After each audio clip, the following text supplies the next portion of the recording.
Hello everyone, welcome to my page channel judiciary 009।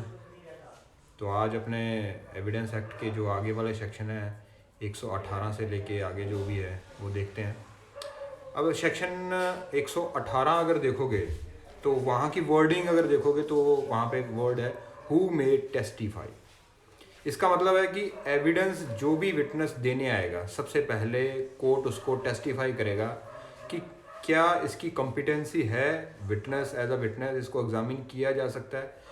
कुछ जैसे मान लो मैं पहले जुवेनाइल जस्टिस बोर्ड में मेरी पोस्टिंग थी, तो वहाँ पे जो भी हमारे पास विटनेस आते थे जैसे 4 साल का बच्चा, 5 साल का बच्चा या 7 साल 8 साल, जितने भी जिनकी 18 साल से कम एज होती थी, जनरली हम उनसे कुछ बेसिक क्वेश्चन कोर्ट जो बोर्ड था वो पूछता था कि बेटा तुम्हारा नाम क्या है, किस क्लास में पढ़ते हो, तुम्हारे फ्रेंड कौन कौन है, क्या बंदे को सच बोलना चाहिए या नहीं बोलना चाहिए, और सच अगर नहीं बोला जाता तो क्या होता है। ऐसी ऐसी चीज़ें, कुछ जनरल से question to so as to testify whether the witness is competent to give a evidence। क्या वो क्वेश्चन को अंडरस्टैंड कर रहा है, क्या वो उसका रैशनल आंसर देने लायक उसकी कॉम्पिटेंसी है।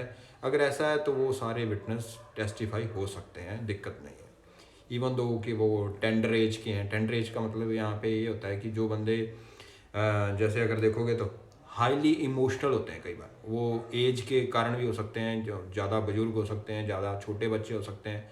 तो वो जो क्वेश्चन है वो उसके अकॉर्डिंग उनको देखा जाएगा।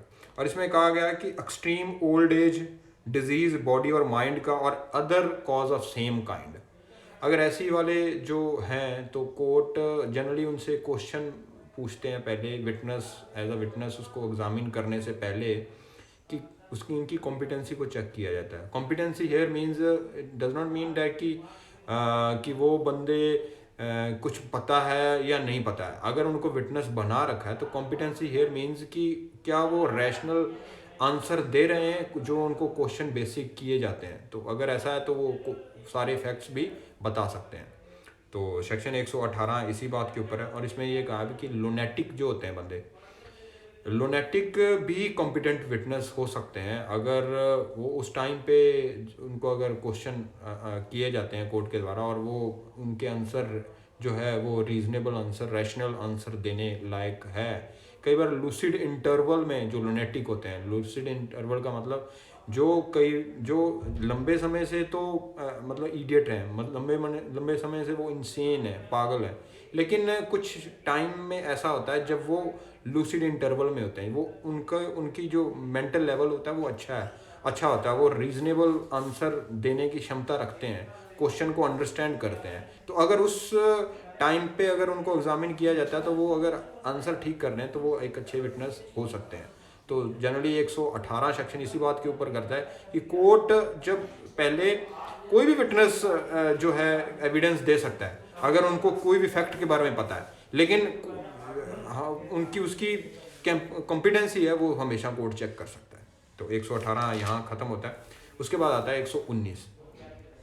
119 जनरली बच्चों के उन बंदों के बारे में बात करता है जो अनएबल टू स्पीक बंदे हैं, जो डम्ब हैं, जो मतलब डेफ वाले, जो डेफ होता है, जो सुनने डम्ब होते हैं, जो बोलना नहीं जा सकता, जिनसे जो बोल नहीं सकते, जहाँ जो किसी कारण, किसी बीमारी के कारण हो सकते हैं या अदरवाइज कोई एक्सीडेंट के कारण या कोई ऐसा कोई हो गया उनके साथ, कोई हादसा हो गया, तो कोर्ट उनके अदर मोड से उनका एविडेंस ले सकता है। अगर कोर्ट को लगता है कि ये इट्स अ मटीरियल विटनेस और ये डम विटनेस है, ये बोल नहीं सकता, तो कोर्ट अदर वे से उसका एविडेंस निकलवा सकता है जो इंटेलिजेंट लगे कोर्ट को, जो अंडरस्टैंडेबल हो सके, और इसको उस विटनेस को एग्जामिन करते हुए वो किसी इंटरप्रेटर की या किसी ऐसे स्पेशल एजुकेटर की हेल्प ले सकता है जो उसके एविडेंस को समझे। इशारों का अगर वो एविडेंस दे रहा है तो उसको इशारों से क्या कहना चाहता है वो पार्टिकुलर विटनेस देखा जा सकता है, किस तरह से वो विटनेस वो है वो क्वेश्चन समझ रहा है और उसे रेशनल आंसर दे रहा है। अगर वो इशारों से दे रहा है तो उसके अकॉर्डिंग वो नोट किए जाएंगे और उसी लैंग्वेज में होंगे। और इसको चाहे वो रिटर्न में हो चाहे वो इशारों से उसको एजुकेटर के द्वारा इंटरप्रेट करके उसको लिखा गया है, ये सारे विटनेसेस जो भी होंगे ये ऑरल, इनको कहेंगे ऑरल विटनेसेस। तो ये कई बार डीम्ड ऑरल विटनेस, ये कई बार पीटी का क्वेश्चन आ जाता है, तो ये इसको उसके अकॉर्डिंग कर लीजिएगा। उसके बाद आता है 120 जनरल क्लॉज की बात करता है। वो ये कहता है कि कुछ कम्युनिकेशन ऐसे होते हैं, जैसे अगर आप देखोगे तो सिविल सूट्स में या क्रिमिनल सूट्स में हस्बैंड और वाइफ के बारे में बताते हैं कि क्या हस्बैंड और वाइफ एक दूसरे के अगेंस्ट सिविल केसेस में या क्रिमिनल केसेस में एविडेंस दे सकते हैं। तो ये सेक्शन कहता है वो दे सकते हैं, वो दे आर कॉम्पिटेंट विटनेस। जो अदर पार्टीज़ हैं जो हस्बैंड एंड वाइफ के अलावा, वो भी हस्बैंड एंड वाइफ के अगेंस्ट विटनेस दे सकते हैं, हस्बैंड एंड वाइफ उनके अगेंस्ट विटनेस दे सकता है, हस्बैंड एंड वाइफ अपने एक दूसरे के अगेंस्ट भी विटनेस दे सकते हैं। ये जनरल क्लॉज की बात करता है, जनरल चीज़ की बात करता है। तो उसके बाद आता है 121 जज एंड मैजिस्ट्रेट, और जज एंड मैजिस्ट्रेट की जनरली बात करता है, लेकिन इसमें आर्बिट्रेटर भी इंक्लूड है। जजेस और जो मैजिस्ट्रेट होते हैं या आर्बिट्रेटर होते हैं, उनकी कोर्ट में जो उन्होंने कंडक्ट किया है या उनके सामने जो फैक्ट हुए हैं, सारी चीज़ें हुई हैं, उनको आप उनसे उस बात के लिए उनको आप प्रेशराइज नहीं कर सकते। उनको उनसे जो क्या हुआ था उनकी कोर्ट में या उन्होंने क्या कंडक्ट किस तरह से हुआ, किस तरह से विटनेस ने कंडक्ट किया था, अनलेस एंड अनटिल वो उनकी हायर अथॉरिटी के द्वारा पूछा नहीं जाता है या उनके सामने कुछ ऐसा इंसिडेंट नहीं होता है या ऐसा कोई इंसिडेंट जिसमें वो विटनेस है। तो जजेस, magistrate, arbitrator, they are competent witness. अगर उनको कोई ऐसा फैक्ट पता है तो उनको बाउंड किया जा सकता है एविडेंस देने के लिए। लेकिन अगर वो खुद कोर्ट चला रहे हैं और उनके सामने कोई ऐसी घटना होती है, जो घटना ऑलरेडी रिकॉर्डेड हो गई है, उसकी एफआईआर हो गई है, तो उसके लिए वो एविडेंस देंगे, उनको बाउंड किया जा सकता है। लेकिन अगर वो अपनी कोर्ट चलाते हुए उनका कंडक्ट कैसा था, विटनेस ने कंडक्ट कैसा किया,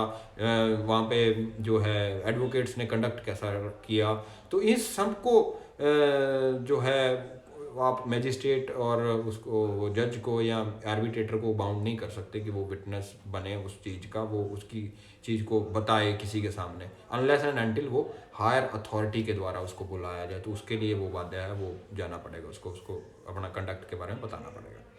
उसके बाद आता है 122 कम्युनिकेशन ड्यूरिंग मैरिज। देखिए यहाँ पे कम्युनिकेशन को सेव नहीं किया गया, यहाँ पे एज अ विटनेस जो स्पाउस आते हैं उनको सेव किया गया है। किस तरह से? अगर कम्युनिकेशन एक हस्बैंड और वाइफ के बीच में हुआ है, उस कम्युनिकेशन को ड्यूरिंग मैरिज को सेव किया गया है। मतलब कि अगर मान लो एक हस्बैंड और वाइफ के बीच में कोई कम्युनिकेशन हुआ है ड्यूरिंग मैरिज, अगर वो कम्युनिकेशन शादी से पहले का था वो सेव नहीं होता, और जहाँ पर डेजोल्यूशन के बाद कोई कम्युनिकेशन हुआ है वो भी सेव नहीं है। वो उनका वो एविडेंस आपको आप दे सकते हो, उस कम्युनिकेशन को आप डिस्क्लोज कर सकते हो। लेकिन अगर वो ड्यूरिंग मैरिज आप हस्बैंड और वाइफ के बीच में कोई कम्युनिकेशन हुआ, वो ना तो वो आप कोर्ट उसको बाध्य कर सकता है कि आप बताइए कि वो कम्युनिकेशन क्या था, ना अगर वो खुद देना चाहते हैं तो वो भी कोर्ट प्रोहिबिट करेगा कि हम ऐसा विटनेस, हम ऐसा कम्युनिकेशन नहीं ले सकते। कोर्ट उसको उस कम्युनिकेशन को प्रोटेक्ट करता है।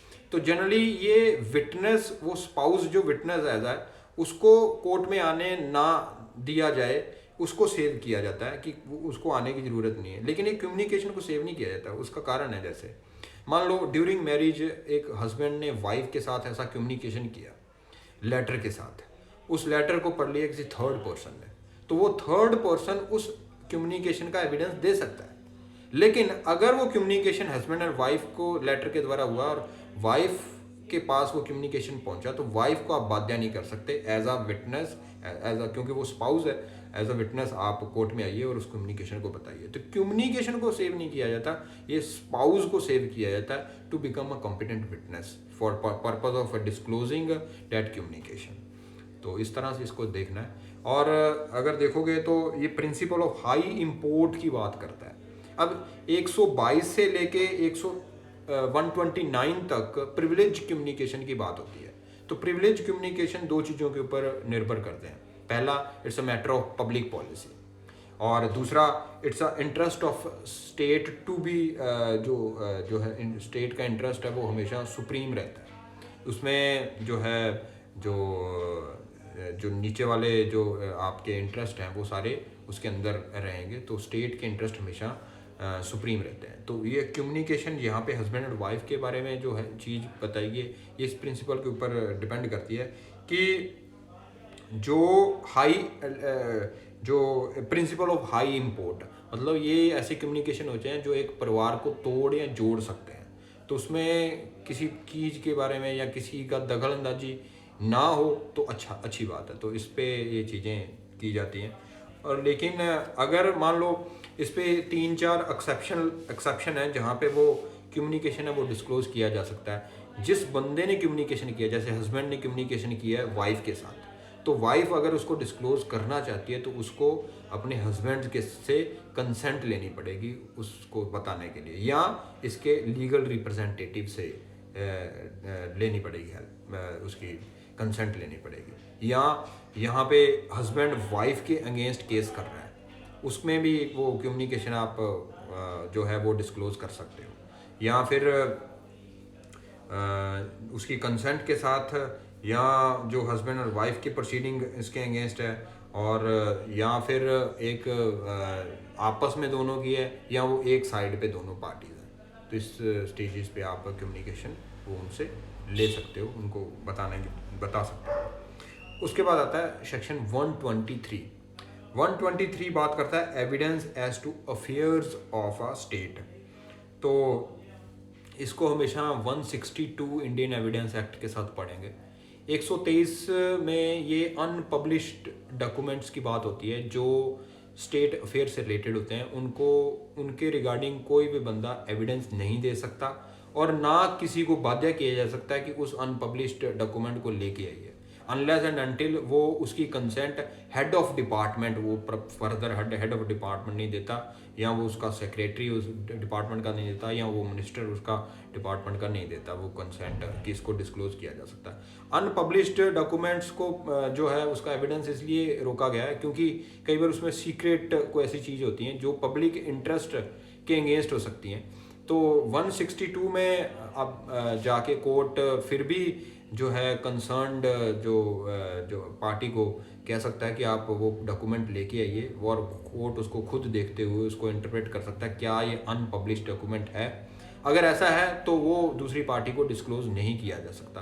तो कोर्ट इसको लाने का किस तरह से लाया जाता है, तो जैसे अगर कोई अनपब्लिश्ड डॉक्यूमेंट को पार्टी लाना चाहती है कि सर इसको एक बहुत बढ़िया एविडेंस है, लेकिन वो एक डॉक्यूमेंट एक इंस्टीट्यूशन के पास पड़ा हुआ है, लेकिन वो अनपब्लिश, वो पार्टी कहती है ये पब्लिश्ड डॉक्यूमेंट है, लेकिन वो हेड ऑफ डिपार्टमेंट ये कहता है नहीं ये अनपब्लिश्ड डॉक्यूमेंट और अफेयर विद द स्टेट है। तो उस स्टेज में जो है वो हेड ऑफ डिपार्टमेंट इस चीज़ का एफिडेविट दे सकता है कि सर ये अनपब्लिश्ड डॉक्यूमेंट है और it will affair of the state, तो हम इसका एविडेंस नहीं दे सकते, इसको डॉक्यूमेंट को किसी को नहीं दिखा सकते। तो कोर्ट उस एफिडेविट को एंटरटेन करते हुए उस पार्टिकुलर डॉक्यूमेंट को मंगवा के वो पढ़ सकता है। खुद पढ़ने के बाद उसको कोर्ट को लगता है कि इट विल जो है सीक्रेट है और ये पब्लिक इंटरेस्ट को ये है वायलेट कर सकता है, उसको डिस्टर्ब कर सकता है, तो उसके स्टेज में वो जो उसकी एडमिसिबिलिटी उसके डॉक्यूमेंट को वो खारिज कर सकता है कि इस डॉक्यूमेंट को हम एविडेंस में नहीं लेंगे। तो इस तरह से इसको देखना। उसके बाद आता है 124। देखिए इसमें 3 ऑफिशियल कम्युनिकेशन की बात कही है 124 में। ऑफिशियल कम्युनिकेशन पब्लिक ऑफिसर्स के ऊपर हमेशा लगता है, लेकिन अगर 123 देखोगे तो ये किसी भी बंदे के ऊपर लग सकता है, लेकिन वो जो है अनऑफिशियल डॉक्यूमेंट होगा अफेयर ऑफ द स्टेट से रिलेटेड।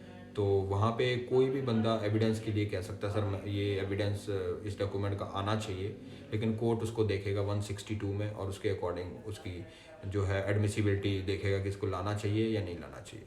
लेकिन 124 में अगर पब्लिक ऑफिसर ने ये कह दिया कि सर ये जो ऑफिशियल कम्युनिकेशन हमारे बीच हुआ है हम इसको डिस्क्लोज नहीं कर सकते, तो कोर्ट भी उसको पूछ नहीं सकता है। क्यों? क्योंकि अब देख जनरल रूल तो ये है कि राइट टू इन्फॉर्मेशन एक्ट जब से आया कि स्टेट के सारे चीज़ें जो है आपको इन्फॉर्मेशन एक पब्लिक एट लार्ज या पब्लिक पर्सन कोई भी है उसका ले सकता है कि किस तरह से आपने लॉ बनाया, किस तरह से कोई कम्युनिकेशन आपके बीच हुए, किस तरह से डिपार्टमेंट एक्शन करते हैं, या कोई किसी के बारे में आप इन्फॉर्मेशन ले सकते हो। लेकिन 124 जो ऑफिशियल कम्युनिकेशन को सेव करता है कि ऐसा जो कॉन्फिडेंटली है, जिससे जो ऑफिशियल कॉन्फिडेंस है, it consider public interest will suffer if disclosure of such information. जैसे आर्मी के कुछ ऐसे जो सीक्रेट्स होते हैं, तो वो कॉन्फिडेंशियल कम्युनिकेशंस होते हैं, उनको आप उस पार्टिकुलर आर्मी डिपार्टमेंट को आप ये नहीं कह सकते कि इसको, इस डॉक्यूमेंट को लेके ये एज एविडेंस हम यूज़ करना चाहते हैं, या इस एविडेंस लेके ये इस कॉन्फिडेंस जो आपने बीच में जो कम्युनिकेशन हुआ उसको हम यूज़ करना चाहते हैं एज एविडेंस, आप नहीं कर सकते। तो उसके बाद आता है 125 लगता है कि information as to commission of offences, मतलब मैजिस्ट्रेट जो होता है, पुलिस ऑफिसर या रेवेन्यू ऑफिसर के पास कोई ऐसी, अगर मान लो मैजिस्ट्रेट या पुलिस ऑफिसर के पास कोई ऐसी इन्फॉर्मेशन आई है विद रिगार्ड टू ऑफेंस, और वो इन्फॉर्मेशन कहाँ से आई है, पहला, जहाँ रेवेन्यू ऑफिसर ने कहीं पे रेड की है, और रेड जहाँ पे की है वहाँ पे कुछ उसको लगता था कि यार ये यहाँ पे कुछ गलत हो रहा है, तो वो इन्फॉर्मेशन उसको कहाँ से मिली है, इन दोनों को सेव करता है 125 कि ये डिस्क्लोज करने की ज़रूरत नहीं है, ऐसे कम्युनिकेशन है वो डिस्क्लोज करने की ज़रूरत नहीं है, आप उनको कंपेल नहीं कर सकते कि आपसे वो इन्फॉर्मेशन कहाँ से आई है। तो उसके बाद आता है 126 बात करता है प्रोफेशनल कम्युनिकेशन से रिलेटेड। प्रोफेशनल कम्युनिकेशन मतलब ब्रिस्टर, वकील, अटॉर्नी, ये सारे होते हैं, ये अपने क्लाइंट के जो भी सलाह देते हैं या उनसे कोई भी फैक्ट पूछते हैं या डॉक्यूमेंट उनसे लेते हैं या कोई ऐसी बात करते हैं ड्यूरिंग उनके जो उनके प्रोफेशनल कम्युनिकेशंस होते हैं, उनको सेव किया जाता है। वो जो एडवोकेट होता है, वो अटॉर्नी होता है, वो ब्रिस्टर होता है, वो डिस्क्लोज नहीं कर सकता वैसी कम्युनिकेशंस। क्योंकि ये म्यूचुअल ट्रस्ट एंड फेथ के ऊपर टिके होते हैं, और वो म्यूचुअल ट्रस्ट फेथ अगर ब्रेक हो जाए तो वो सारे रिलेशनशिप, वो जो फिड्यूशरी रिलेशनशिप है वो डिस्ट्रॉय हो सकते हैं। उनको सेव करते हुए ये प्रोफेशनल कम्युनिकेशन बताएं, लेकिन इसके प्रोवाइजो हैं। मान लो एक एडवोकेट से आपने बात की कि सर मैंने एक ऐसा ऑफेंस कर दिया है, तो आप मुझे सेव करिए, तो ये जो कम्युनिकेशन हुआ है इसको डिस्क्लोज नहीं कर सकता एडवोकेट।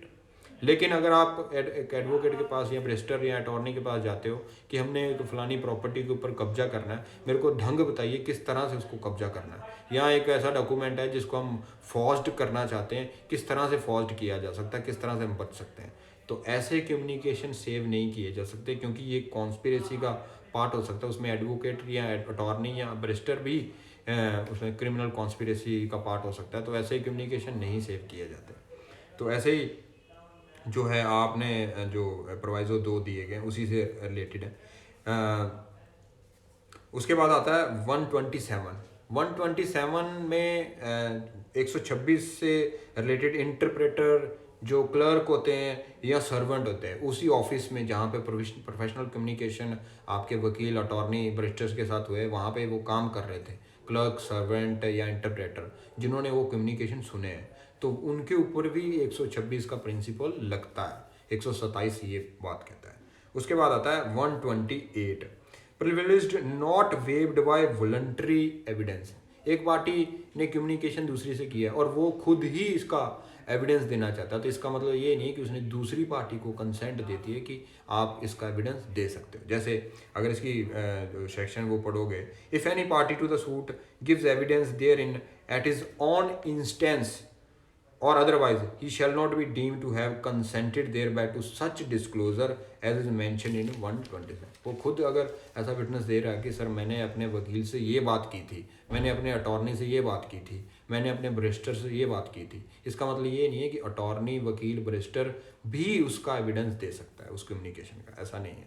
तो इस तरह से देखना है। If any party to the suit of proceeding calls any such barrister, वकील एज अ विटनेस, अगर वो ही पार्टी जिसने कम्युनिकेशन किया अपने वकील या अटॉर्नी या प्लीडर के साथ, वो अपने वकील, अटॉर्नी, प्लीडर को ही कॉल कर रहे हैं कि आप सर विटनेस बनिए इस फैक्ट का जो हमारे बीच कम्युनिकेशन हुआ, तो इसका मतलब ये समझा जाएगा कि उसने वो कंसेंट दे दी है, उसको वेव कर लिया, वो अपना प्रिविलेज्ड कम्युनिकेशन वो वेव कर लिया, अपना वो प्रिविलेज वेव कर लिया। डिस्क्लोजर सच बैरिस्टर वकील matter for such question I would not be at liberty to disclose. उसके बाद आता है 129 बात करता है कॉन्फिडेंशियल कम्युनिकेशन की बात with legal adviser. No one shall be compelled to disclose to the court any confidential communication which has taken place between him and legal professional advisor unless he offer himself as a witness। इसमें वही है कि मैंने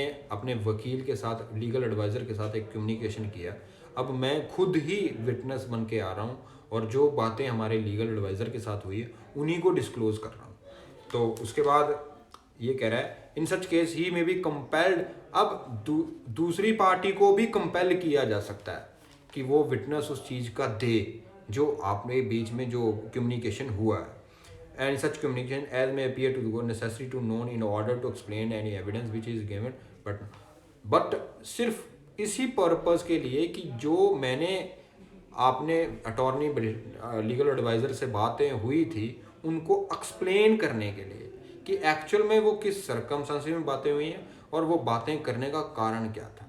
ऐसा नहीं है कि वो उसकी सारी एक एक चीज़ आप विटनेस एज एविडेंस लोगे, उसको एक्सप्लोर करोगे, नहीं, वो पार्टिकुलर उस पॉइंट को एक्सप्लेन करने के लिए आप एडवोकेट लीगल एडवाइज़र को एज अ विटनेस ला सकते हो। वो बताएगा कि एक्चुअल में कहानी क्या हुई थी, एक्चुअल में स्टोरी क्या थी।